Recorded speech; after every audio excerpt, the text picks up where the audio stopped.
I'm live. I'm reading the last chapter of Vague Vacation. It's a book by Joan Marshall Grant. It's a travel book through France and Switzerland in 1946. They're now on their way back. Chapter 40, Aux Coeurs Vaillants. Pat Vere had cured us of the anxieties which create the craven traveller. So instead of going to bed early on our last evening in Paris, we dined with friends in their apartment on the Cours Albert Premier. The only flaw in the next 7 hours was the knowledge that we must say goodbye to the friends who had done so much to make us happy. Polly, who looked like the most beautiful of tweeties, but is a lion-hearted, she landed in France on a D-Day bench as a war correspondent and entered Paris in a battered little car behind the first 3 tanks, 2 hours before the official advance guard of Liberation reached the city. And Albert, her husband, who escaped from a prisoner of war camp in Germany, from a Gestapo prison in France, from a Spanish prison after walking over the Pyrenees on his way to join de Gaulle in England, and our host, who are also among the spiritual descendants of Jacques Coeur. For a moment it seemed curious to see an Aubusson carpet on the floor instead of green rushes, alcoves of Chinese crystals instead of arrays on the wall. "We can finish packing in the morning," I said as we clambered over suitcases to bed. So, though we had intended to leave before 8, it was after 9 when the last of our luggage had been loaded. "If we don't get to Calais by 2, they won't let the car on board," said Charles. "So don't try any of your patent shortcuts."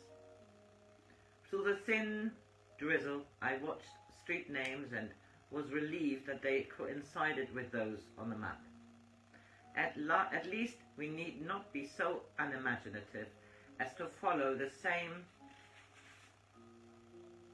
road we had taken on the way south. So near the St. Denis, we turned onto the N16. It was the first time we had to drive against the clock. The steering was soggy, so we seldom went over 55 in case it grew worse. The flat land became more desolate under a dripping sky. Sugar beet was stacked by the side of the road, but we knew most of it would have to be used as fodder, for the factories were closing through lack of coal. It would be grim this winter in Paris. I thought of the girl in Charles' local, next to the Madison, who felt the cold even more than I do, of Julian and his wife, who worked from early morning until midnight at the pergola, where we had often thawed on real coffee or talked with their friends at nearly any hour of the day. As we lurched across the pavé of Breteuil, Charles said consolingly, "It is probably just as well that we couldn't bring your other parcels, or there might have been the last straw to this come-up." This was small comfort, for the patron of the Petrol clerk had collected a little board of things which I hoped would enliven our Christmas menus. We had gone to fetch them the previous morning.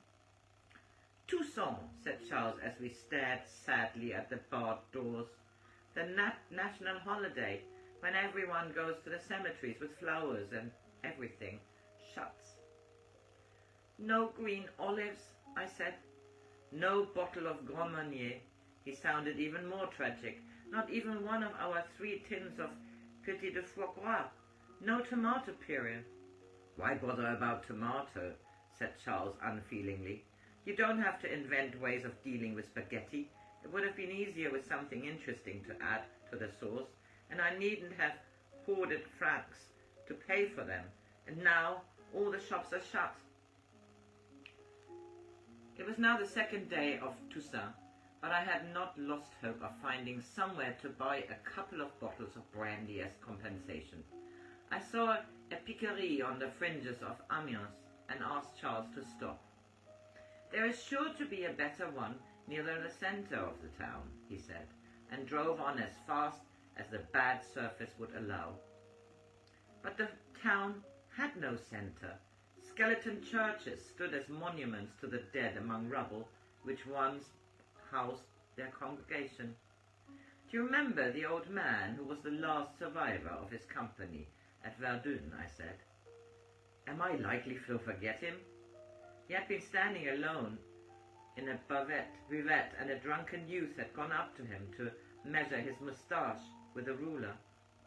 Over a glass of beer he had asked our name, and from Jutland he had gone on to speak of Verdun.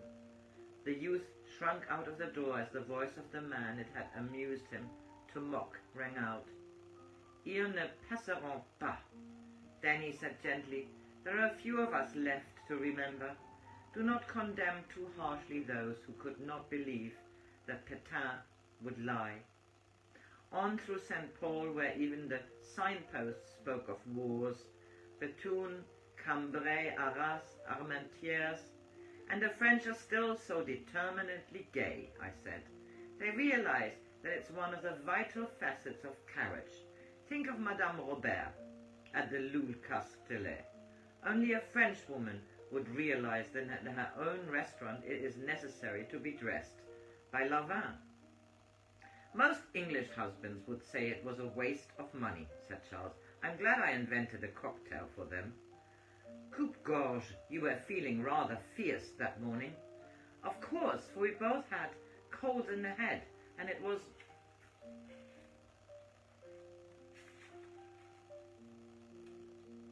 pitiful to view that admirable lunch, knowing our palates were almost moribund. We stopped for petrol and to clean the windscreen.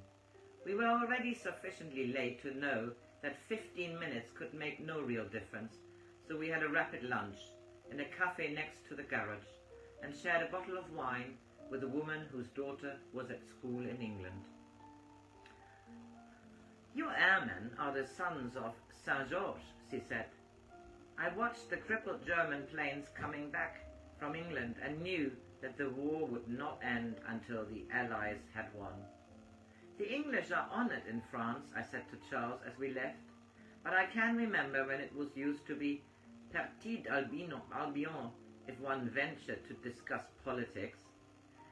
The tourist has a new responsibility. Patver must summon his relatives. There shall be sufficient at every channel port to ensure that whoever comes here looking for friends shall find them.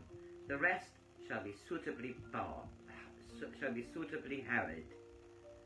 Don't they have a dull enough time already? Aliens with club ties searching for a familiar face to whom they may dare to speak without introduction, grumbling about foreign customs they do not wish to understand, riddled with fear that they are about to be chiseled. Boredom is not enough for them. Piet Noir shall also mobilize. Each Suet ambassador of ill will who comes here as a discredit to England shall be adequately tormented. He shall visit only international hotels so as to limit the scope of his malign influence. He shall be afflicted with more than ordinary speechlessness. He shall be despised by waiters. His oysters shall be bad and his brandy synthetic. I thought I knew Calais well enough to find the familiar docks, but twice we were lost in a rack of broken concrete. It was after 3 when we found the ship, and while Charles talked to the man who would decide whether we were too late to keep our reservations, I saw the Golden Arrow about to leave for Paris. I suddenly remembered that the friend who had sent his chauffeur to our aid would be on it, and ran across the dock railway line only to reach the platform as the train steamed out.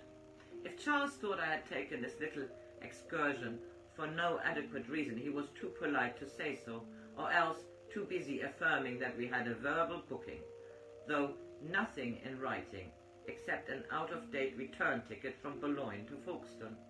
He seemed to be making excellent progress as I wandered off to see if I could find something more interesting than listening to a conversation whose outcome Pat Verd had probably already decided.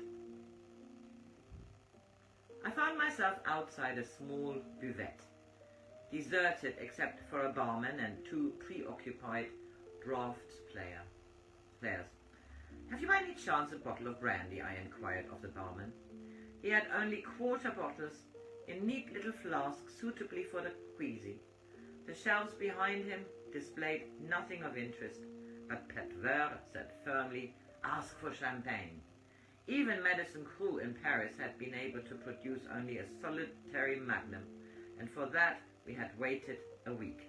But at last I could ask a question, even if it seemed likely to be unproductive. Just before the Citroën became inaccessible on the crane, Charles saw me running towards her with two bottles in each hand. "Cordon Rouge Bru," he said with affectionate pride as he thrust them into the car among the coats. "You are, if I may mention it without causing undue conceit, an admirable companion."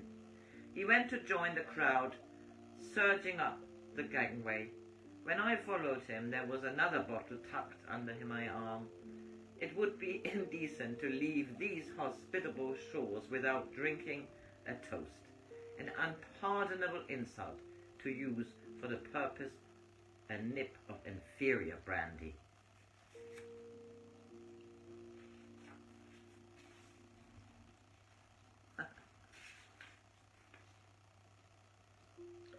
The purser, who wore 2 rows of ribbons, gave us the last cabin on his list, for we wished to create the illusion that this was a real voyage. The steward brought us glasses and cigarettes, which took our last francs. A voice resounded through the ship's loudspeakers. "Passengers with British passports do not require landing tickets." A brief pause.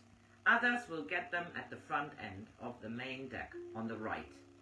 One could hear the inverted commas. "What it must cost him to say front end," said Charles. "What it must have cost people to understand my French." Pat Verd was undoubtedly your interpreter.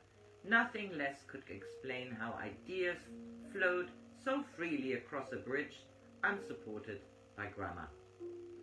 The ship lifted to a quiet sea.